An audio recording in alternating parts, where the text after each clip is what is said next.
tajriba quyonchasiman. Men otam ham, onam ham, singlim ham, bolalarim ham, xullas, hammasi tajriba quyonchasi bo'lishgan. Ular hammasi o'lib ketishgan. Meni ham qismatim shu. Biz shu uchun dunyoga kelganmiz. Quyonlar uchun bu sharafli ish.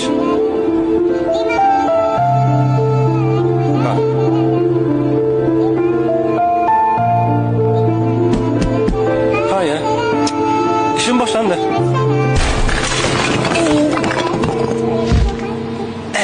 Juda ham qo'rqinchli. Lekin men shunchaki ishimni qilyapman. Hoy, Ralf. Qayerda bichib yuribdi? Ha, ularmi?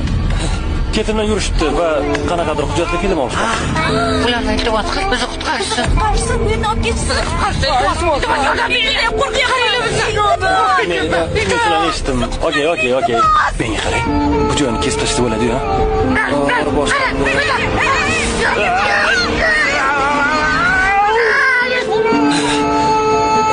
Nima demoqchi edim? Sizlarga murojaatim hayvonlarga yoqqa qarasangiz. To'g'ri turib. Ha, uzr.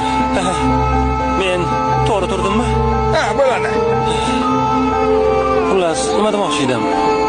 Sizlarga murojaatim hayvonlarga tajriba qilib ishlab chiqaradigan kosmetika, ko'zlarga suriladigan shampunlar, quyoshga qarshi kremlar, umuman barchasi vannangizda turgan hamma kremlar, kosmetikalar.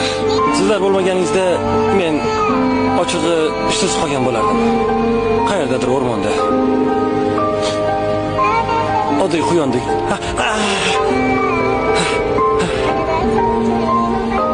Hammasi zo'r. Sizning chiroyingiz uchun hayvonlar ozor chekishi yoki qurbon bo'lishini bilarmidingiz?